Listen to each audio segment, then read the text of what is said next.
పొందుపరిస్తే దాన్ని తప్పుబట్టి అవహేళన చేసి ఇది కాంగ్రెస్ పార్టీ విధానం లాగానే ఉంది అట్లెట్లుంటుంది అంటారు ఏంది అధ్యక్ష? గవర్నర్ గారి ప్రసంగం కాంగ్రెస్ విధానాలకు వ్యతిరేకంగా ఉండదు అధ్యక్ష. ఈ ప్రభుత్వమే కాంగ్రెస్ ప్రభుత్వం, ఇది ప్రజా ప్రభుత్వం, ప్రజా పాలన అధ్యక్ష. మా విధానము మా ఆలోచనను మేం ప్రజలకు చేసిన పనులను మాత్రమే గవర్నర్ గారి ప్రసంగంలో పొందుపరుస్తాము. ఈ మాత్రం అవగాహన లేని వాళ్ళు 10 సంవత్సరాలు మేము మంత్రులుగా పనిచేసినామని చెప్పుకోవడానికి వాళ్ళకి అర్హత ఉందా అని నేను అడుగుతున్నా అధ్యక్ష. 10 సంవత్సరాలు వాళ్ళు ప్రభుత్వం నడిపినప్పుడు ఆనాటి గవర్నర్ ప్రసంగాలు ఆనాటి మంత్రివర్గ ఆమోదం లేకుంటేనే గవర్నర్ గారు సొంతంగా ప్రసంగించిందా అధ్యక్ష? వాళ్ళ గవర్నర్ వ్యవస్థ మీద నమ్మకం లేకపోవచ్చు, మహిళల పట్ల గౌరవం లేకపోవచ్చు. ఆనాటి గవర్నర్ గారిని వారు కించపరిచిండ్రు, అవమానపరిచిండ్రు, అసహ్యకరమైన భాషలో తిట్టిండ్రు అధ్యక్ష. ఇట్లాంటి సాంప్రదాయాలకు కాంగ్రెస్ పార్టీ వ్యతిరేకం, మా ప్రభుత్వం వ్యతిరేకం అధ్యక్ష. మేము ఇట్లాంటి తప్పులు చెయ్యం. గవర్నర్ వ్యవస్థను గౌరవించే బాధ్యత మాది.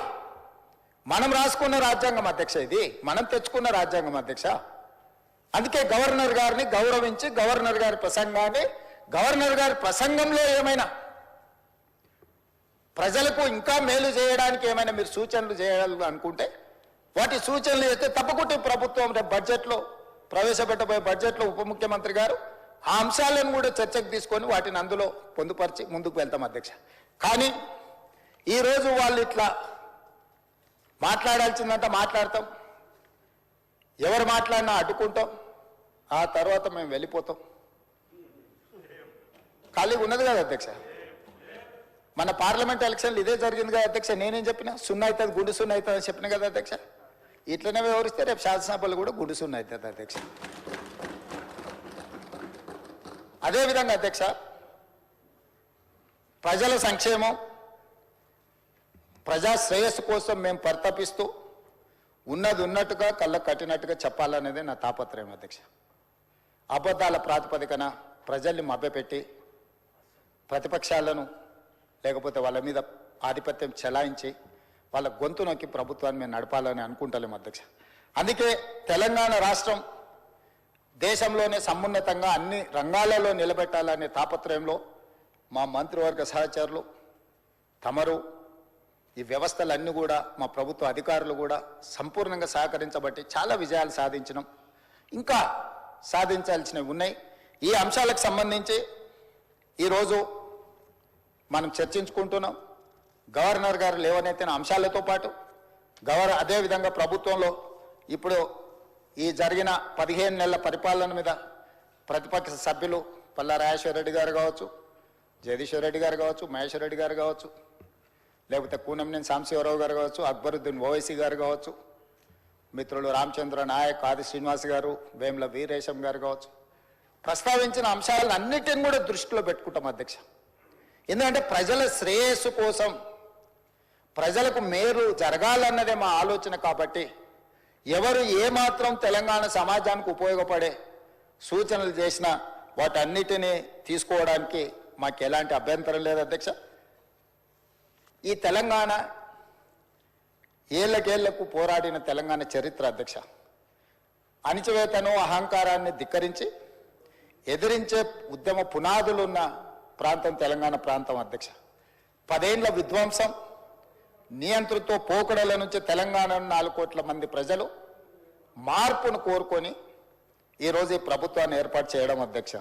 అందుకే ఈరోజు మేము ఇక్కడ ఉన్నాం అధ్యక్ష. ప్రజలు మార్పు కోరుకున్నారు, ప్రజాస్వామిక విలువలను పెంపొందించాలని ప్రజలు ఆశించారు.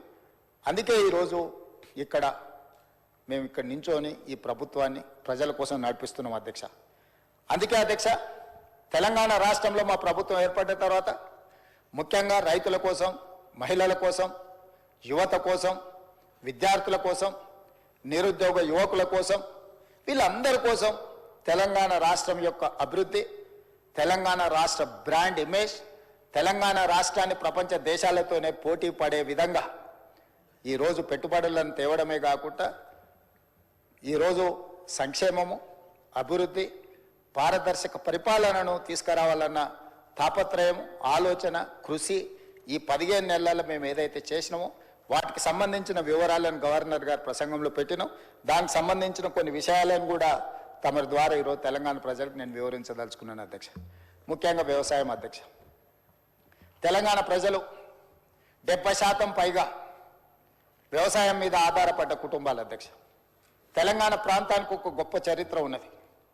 పెద్దలు దామోదర రాజనరసింహ గారు లేకపోతే మా బట్టి విక్రమార్క గారు వివిధ సందర్భాలలో తెలంగాణ ప్రజలకు భూమితో ఉన్న బంధం, భూమితో ఉన్న అనుబంధం, ఈ భూమే సర్వం, తెలంగాణ సమాజంలో పోరాటాలు, నేల కొరిగిన వీరులు చిందించిన రక్తం, ఈ భూమి కోసము, భుక్తి కోసం, విముక్తి కోసమే పోరాటాలు జరిగినాయి అధ్యక్ష. అది ఆనాటి సాయుధ రైతాంగ పోరాటం కావచ్చు, తొలిమల్లి తెలంగాణ ఉద్యమాలు కావచ్చు, ఈనాడు ప్రజలు ఆశిస్తున్నది కావచ్చు. భూమే మన ఆత్మగౌరవం. అమ్మ ఎంతనో భూమాత అంతనే.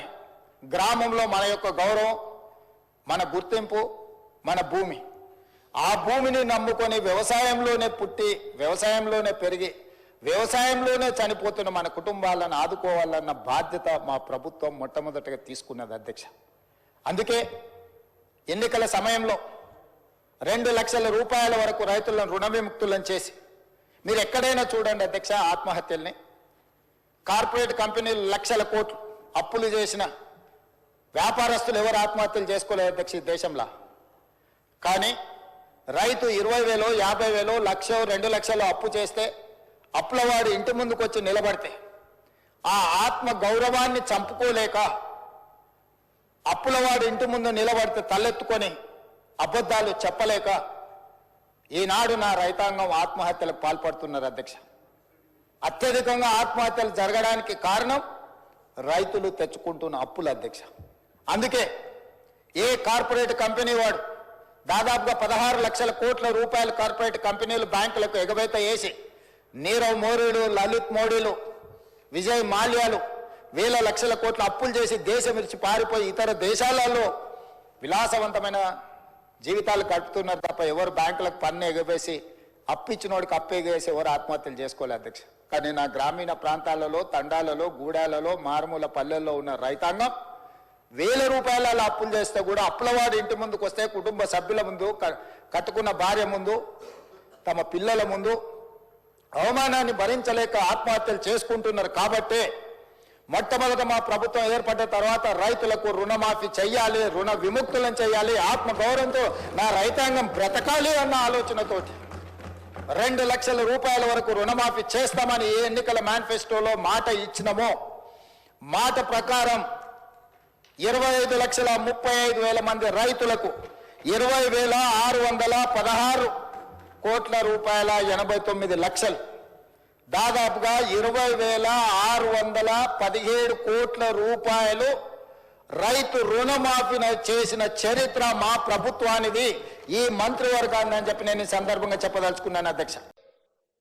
పంచాయతీరాజ్లో కానీ 2019లో తెచ్చిన మున్సిపల్ యాక్ట్ ప్రకారం కానీ 50% పరిమితికి లోబడి రిజర్వేషన్లు ఇవ్వాలని చట్టాలను తీసుకొచ్చింది. ఒకటి గంగ్ల కమలాకర్ గారు, రెండో మున్సిపల్ చట్టం తీసుకొచ్చింది వారి యజమాని. ఈ 2 చట్టాలు గుదిబండగా మారి అడ్డంకిగా మారడంతో ఈ ఎన్నికలు నిర్వహించడానికి మా ప్రభుత్వం చిత్తశుద్ధితోటి ఎంబడే ఆర్డినెన్స్ తీసుకొచ్చి ఈ అడ్డంకిని తొలగించండి అని మళ్ళీ ఆర్డినెన్స్ గవర్నర్ గారికి పంపించిన అధ్యక్ష. గవర్నర్ గారు ఆ ఆర్డినెన్స్ కూడా వీళ్ళ మాటలు నమ్మి, ఒకప్పుడు ఆయన ఒక రాష్ట్రానికి ఆర్థిక మంత్రి, ఒకప్పుడు ఈ రాష్ట్రానికి ఆర్థిక మంత్రిగా పనిచేసిన ఆయనకి ఇద్దరి మధ్యలో మిత్రులతో ఉండి తెర వెనుక లాబింగ్ చేసి ఇది కూడా రాష్ట్రపతి గారికి పంపించాలని చెప్తే ఈ ఆర్డినెన్స్ కూడా రాష్ట్రపతి గారి దగ్గరకు పోయింది అధ్యక్ష. ఆ రోజు ఆర్డినెన్స్ ఎందుకు తెచ్చినాం అధ్యక్ష?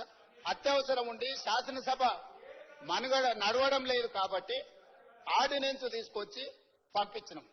ఈ రోజు శాసనసభ ఉన్నది కాబట్టి ఆర్డినెన్స్ రాష్ట్రపతి నుంచి ఆమోదం పొందలేదు. ఎప్పుడైనా అత్యవసరంగా ఆర్డినెన్స్ తెస్తే ఆ తర్వాత వచ్చే శాసనసభలో బిల్లు ఆమోదించుకుంటాం. ఇవాళ ఆ బిల్లులు తీసుకొచ్చి ఇక్కడ పెట్టి వీటిని ఆమోదించండి అని అంటే ఏమాత్రం ఇప్పుడు గంగ్ల కమలాకర్ గారు మాట్లాడింది చూడండి అధ్యక్ష. 42% రిజర్వేషన్లు బలహీన వర్గాలకు వస్తే మొదటి వరుసలో గంగుల కమలాకర్ సంతోషంగా ఉంటాడని చెప్పిండు. వాళ్ళ నాయకుడు చంద్రశేఖరరావు, వాళ్ళ నాయకుడు తారక రామారావు, వాళ్ళ నాయకుడు హరీష్ రావు సంతోషంగా ఉంటాడని చెప్పలే. ఆయన స్పష్టంగా చెప్తున్నాడు. వాళ్ళకి సంతోషం లేదు, వాళ్ళకి దుఃఖం ఉన్నది, వాళ్ళకి బాధ ఉన్నది, వాళ్ళు కడుపు నిండా విషం పెట్టుకొని ఉన్నారని చెప్పి గంగుల కమలాకర్ గారు స్పష్టంగా చెప్పారు. నాకు కూడా తెలుసు గంగుల కమలాకర్ గారు అభినందిస్తారు దీన్ని. కానీ ఆయన బాధల్లా వెనకాల కూర్చొని నడుపుతున్న ఆయన సమస్య. సో అందుకోసమని ఈ రోజు మీరు చెప్తున్న జీవోలు ఏవైతే ఉన్నాయో అధ్యక్ష,